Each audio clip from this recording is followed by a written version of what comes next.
JEE main का result आ चुका है। आप सभी बच्चों ने अपना अपना जो है रिज़ल्ट चेक कर लिया होगा। कुछ बच्चों के मार्क्स जो है वो बहुत ही कम है, जस्ट क्वालीफाई कर लिए हैं। कुछ बच्चों के मार्क्स बहुत अच्छे हैं और कुछ ऐसे भी बच्चे हैं जो क्वालीफाई नहीं कर पाए हैं। ज़ाहिर-सी बात है कि क्वालीफाई इन द सेंस पहले पिछले साल जो रिज़ल्ट आया था उससे मैं कंपेयर कर रहा हूँ। तो ज़ाहिर-सी बात है सिलेक्शन तो 2.5 लाख का ही होना है जेईई मेन में जे एडवांस के लिए। तो बाकी जो बचे हैं लगभग 11 लाख के आसपास बच्चे, वो तो डिस्क्वालीफाई ही होंगे। तो उनके लिए मैं कुछ सजेशन लेकर के आया हूँ 3 कैटेगरी वाले 3 तरह के बच्चों के लिए। पहले क्या, जो बच्चे क्वालीफाई नहीं कर पाए हैं या जिनका परसेंटाइल बहुत ही कम आया है, उन बच्चों के लिए खासकर। अभी आपका जेईई बोर्ड का एग्ज़ाम चल रहा है, तो आप अभी बिल्कुल बोर्ड के एग्ज़ाम पर ही फोकस करिए।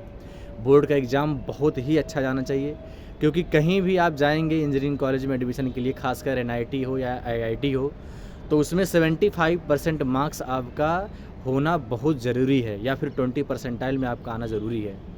तो 20 परसेंटाइल में आना हर जगह पॉसिबल तो नहीं है, लेकिन 75% जो है एग्ज़ाम बोर्ड के एग्ज़ाम में मार्क्स लाना ये थोड़ा सा आसान हो जाता है। तो आप 75% कम से कम मार्क्स ले करके आपको आना ही आना है। तो इसलिए आप अभी जो है बोर्ड का जो भी एग्ज़ाम चल रहा है आपका, आप बोर्ड के एग्ज़ाम पे भरपूर फोकस करिए, विदाउट एनी डिस्ट्रैक्शन किसी भी तरह का। आप ये मत सोचिए कि हमारा जेईई मेन का एग्ज़ाम ख़राब चल चुका है तो हम अभी से सेकंड अटेम्प्ट की तैयारी करना शुरू कर दें, ये बहुत ही गलत डिसीजन होगा।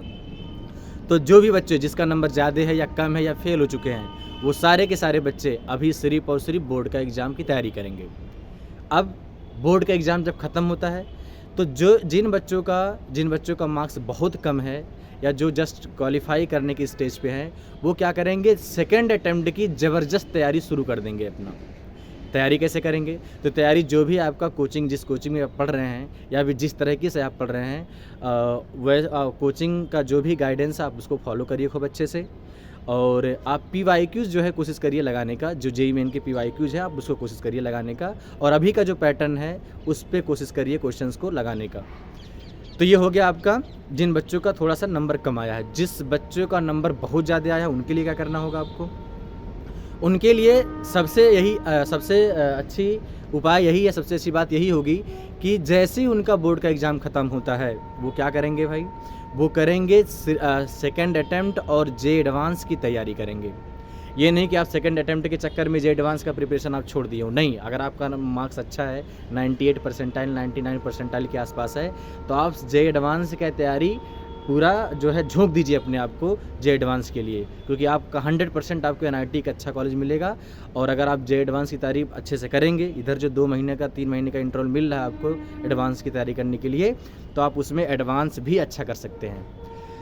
कुछ मेरे जान पहचान में कुछ ऐसे भी बच्चे हैं कि जिनका मार्क्स बहुत अच्छा है, मैंने एक्सपेक्ट किया था 99 परसेंटाइल के आसपास या उससे ज़्यादा एक्सपेक्ट किया था आने का, लेकिन उनका मार्क्स जो है थोड़ा सा जो है किसी पैनिक सिचुएशन हो, जब ज़ाहिर सी बात है जब एग्ज़ाम में बैठता है आदमी तो थोड़ा सा पैनिक हो जाता है, तो उसके चलते उनका एग्ज़ाम जो है थोड़ा सा ख़राब चला गया है।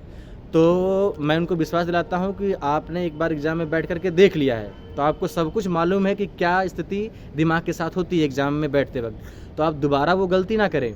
और मुझे पूरा विश्वास है कि उन बच्चों का एग्ज़ाम सेकंड अटेम्प्ट में अच्छा जाएगा। तो आप इस निश्चिंत रहिए कि आपका अगला अटेम्प्ट, इसीलिए तो आप जेईई मेन जो है 2 अटेम्प्ट रख दिया है कि आप अगर पहला अटेम्प्ट ख़राब जाता तो आप कोशिश करिए जो अच्छा बच्चा है वो कम से कम उसका सेकंड अटेम्प्ट जो है अच्छा चला जाए।